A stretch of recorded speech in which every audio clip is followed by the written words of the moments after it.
Nollie, without putting you on the box here, you work in the financial sector. How does misinformation affect your work and the industry broadly?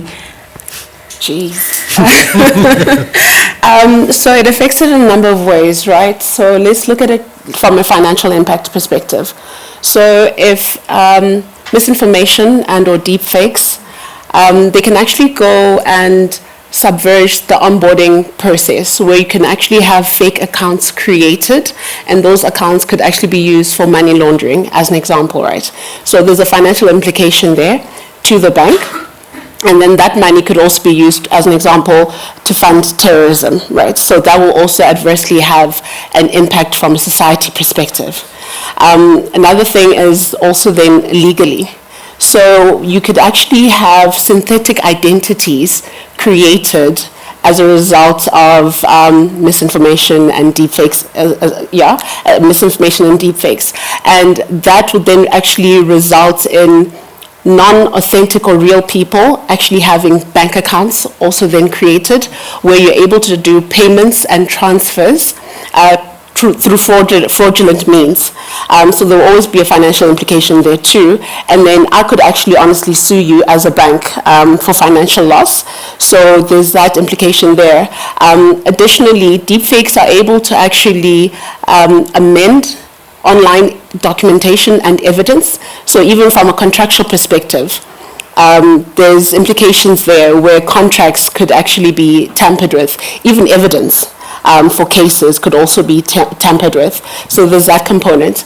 You also need to look at generally from a societal impact perspective, where if some of these cyber criminals are holding some of our financial institutions hostage with regards to accessing our data, and then they want you to actually pay in Bitcoin or whatever currencies to actually release that information. I mean, it happened in South Africa a couple of times. So there is that societal impact where customers' data is actually compromised as a result of such criminal activities. And then also lastly is just even from a technology perspective, right, is you want to be first to market in a number of things, particularly in financial services, whether it's through being fintechs or partnering with fintechs. But at times that is not necessarily a good thing, as I mentioned before. So those are things that we actually need to actually look at.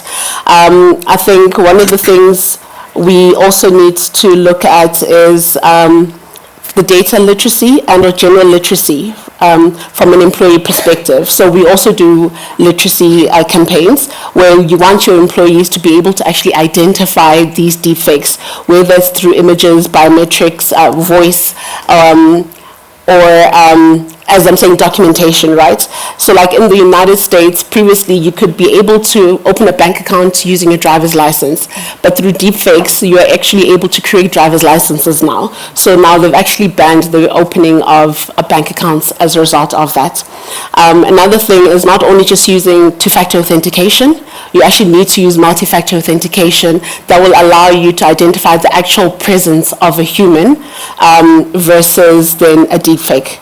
And then lastly is also looking at like your biometric technology, where it needs to actually have anti-spoofing capabilities. So similarly, to actually identify if you are actually a human or not. So as an example, the current deepfakes are not able, so like if you take a selfie before you actually do a payment, that selfie and the process is I can actually ask you to actually move your head up and down, tilt it back and forth. The deepfakes are actually not able to do that currently, just as a mechanism to actually prevent. Yes. It's not done. Yes, just as a mechanism to actually help resolve that problem.